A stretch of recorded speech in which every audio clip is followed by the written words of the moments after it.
What's that like to live deliciously?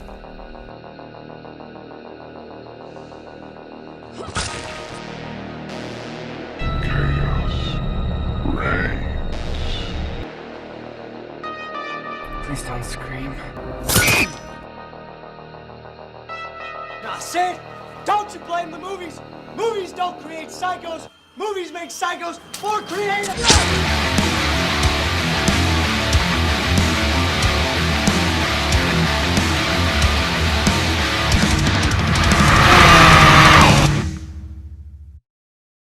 Let me just start by saying I'm not exactly happy about this. I know I said I loved the first entry in the series, but I'm feeling pretty pessimistic about the rest. Unfortunately, my review for Slaughtered Vomit Dolls, which you can watch by clicking the card around here, is my second most viewed video on a daily basis, just behind August Underground, which says a lot about you lot. So yeah, I mean, because of that, and that reason alone, I'm checking out part 2. To be fair, it was either this movie or the Necromantic films, so, you know, I mean, I'm just going to do those next week.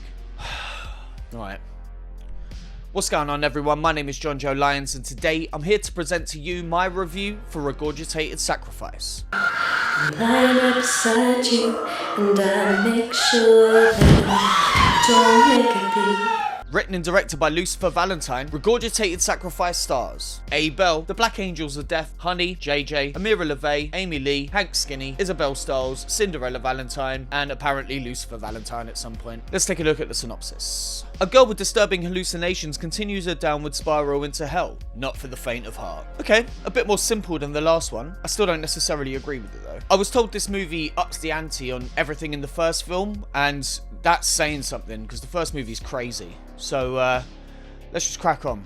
The film begins with a warning from writer-director Lucifer Valentine that reads, "Warning. The following movie contains frequent, graphic, gory, and violent scenes, nudity, and sexual themes. The material contained herein will definitely offend most viewers. Proceed at your own risk. Not suitable for anyone under the age of 18. All performers in the following movie are consenting adults and are 18 years of age or older. For more information, please see the making of documentary, Lucifer Valentine." Right, okay. It's interesting that the first movie didn't need this warning. That's probably due to backlash. Cut to Angela staring at us as we hear what sounds like a voicemail from her, which I'm genuinely not sure about. Like, I don't know if this is a voicemail from Angela or a voicemail from Amira, you know? Either way, it's horrible to listen to. Cut to the image of young Angela walking away from us, and then to the woods where we meet a pair of twins joined at the head. Is that the Soska sisters? It seems like they go uncredited for this production, but yeah, that's the Soska sisters, the incredibly talented filmmakers. American Mary is a dope movie. So yeah, I like these two.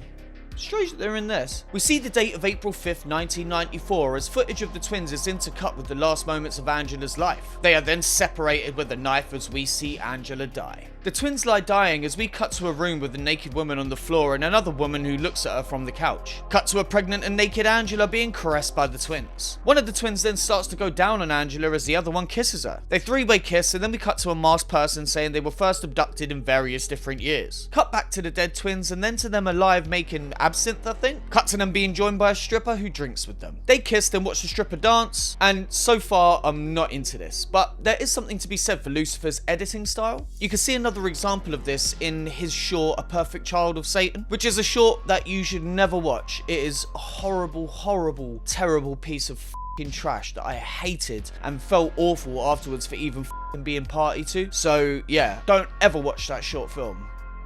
But the editing's good. The twins get the stripper super drunk and then start forcing her to vomit. Fun! Somebody says that they think their name is Elizabeth, and then we cut to a bloody corpse in the bath. The twins then kiss as we see them dead once again. Cut to Angela talking to the cameraman about her regrets of doing nothing with her life and knowing nothing more than crime and drugs, before we cut to a past Angela and then to the young Angela. Angela sings as the past version of her strips.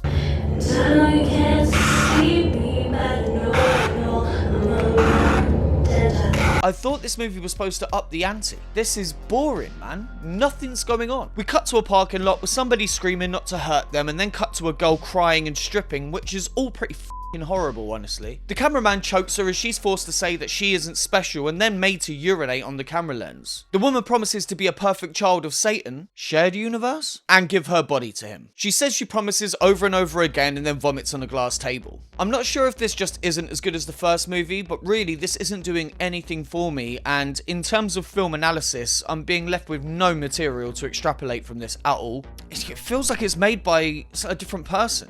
We then see the woman covered in blood and dying before cutting to a young Angela on the TV, then back to the woman as someone kills her. Cut to the twins striking poses and putting on makeup. They then undress and cut each other up with a gnarly looking blade before beating the shit out of each other. They laugh, kiss, and then we cut to another woman being stripped and otherwise abused, as we also see the same thing happening to Angela. More crying, urination, and then the blade being put into the woman's mouth as money is stuffed into Angela's mouth. The twins then beat the new woman before we again recycle loads of shots that we've already seen throughout the movie. Right, let's pause for a minute, shall we? The first film in this series was an assault on the senses that found new ways to shock me with every single scene. The film was so what the actual that I found myself completely repulsed but utterly gripped throughout. This movie's just the Soska twins writhing around on the floor and I'm so over it. The woman then has her guts ripped out as the twins laugh. And the effect here, to be fair, is pretty good. They slap the girl with their own intestines, which is laugh out loud ridiculous, then strangle her with them before a guy comes on, starts throwing up into the woman's open stomach cavity. He also then shoves her foot down his throat to make himself vomit.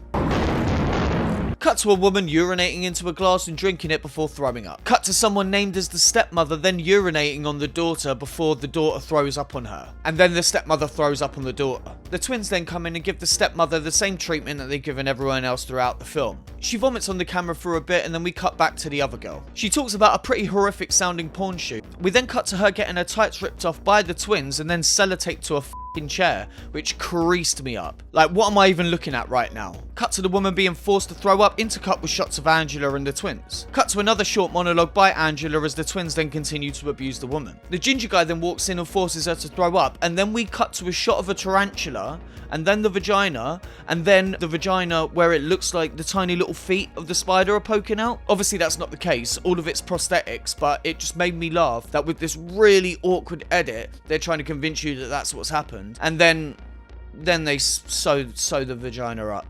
Obviously none of it's real and none of it looks convincing at all. And then they cut their head off and the ginger guy throws up into the woman's neck hole. It sounds way worse than it actually is. The only things that look even a little bit good are the severed head prosthetic and the woman who had her stomach opened. Everything else looks terrible. Cut to Angela modelling for camera and then to the severed head being stabbed. Cut to Angela with a kitten and then back to the head as a voiceover tells us that Angela lived in a foster home and waited for her dad to come and get her, but he never did. Cut to young Angela and then to the severed head being scalped. We see Angela in bed with the twins when suddenly she begins to give birth. Cut to the porn shoot woman who names herself as Angela Aberdeen, confirming my theory from the last video, that everyone in the film is some sort of visual representation of a different part of Angela. Cut to the head on the stool as the twins put a f***ing octopus on it like a crown. It's just f***ing stupid at this point. It's not even like the visuals are interesting. It's just dumb. And then some other bloke comes in and vomits on it for a bit before wearing the crown for himself and vomiting some more. He then busts the head open, vomits into it, and then uses it as some sort of goblet to drink the vomit and then throw up again. Vomit also runs out of the eyes of the severed head, which is just wonderful. He dumps the crown and the head on the floor and then we cut to clips of Angela. We then cut to Kurt Cobain's house and have a voiceover from Angela. We look at messages written on the fence outside Kurt Cobain's house and Angela reads one of those messages. Angela drops the title of the film and then cries as she's choked by the cameraman, who she then gives head to until he blood. Like a shitload of blood. And then vomits.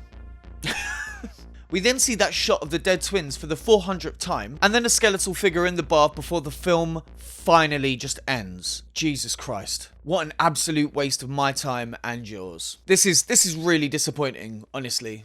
I thought Slaughtered Vomit Dolls was a misunderstood and misrepresented piece of art house horror expressionism that was so much deeper than anyone gave it credit for. And while apprehensive, I thought its sequel would at least retain some of its predecessor's artistic value. Spoiler alert, no. It did not. This is just softcore porn that feels completely different to the last film. At the start, I was hyped to see the Soskers, but then after seeing the same imagery repeated over and over again, I couldn't wait to see them disappear from the film entirely. Which they of course never do. They show that same shot of them dead on the floor right up until the end of the film. Oh my god. off. This to me just felt like it was an excuse to film women begging and crying to camera as Lucifer Valentine got people to vomit on them. And in all honesty, it wasn't even that shocking. The way that SVD is packaged and produced, it's designed in every way to make you feel uncomfortable, but this was just f***ing boring. It looked like a cheap rip-off of Slaughtered Vomit Dolls made by a first-year film student. I f***ing hated it basically, and I can't believe that the filmmaker fell this far between just parts 1 and 2. Absolutely 100% give this a miss. So that was my review of Regurgitated Sacrifice. I can't get that time back and neither can you. I'm going to finish the series at some point, but not soon. I mean, if they're not going to get any better than this, then yeah, I mean, I can't just abandon the series. I have to finish it, but I hated this film. Do me a solid and go to patreon.com/JohnJoeLyons to support my journey into the hell that is these bullshit films. At the moment, sitting through these movies and breaking them down, I feel like is a public service, so you know. Also, like this video, subscribe if you haven't already, and give the video a share to someone you hate. Next week, I'm going to be doing what I should have been doing this week and reviewing both Necromantic 1 and 2. Those are movies that hold artistic value. And yeah, just comment below and tell me how much you hated this film as well. Anyway, much love. My name's John Joe Lyons. Stay frosty.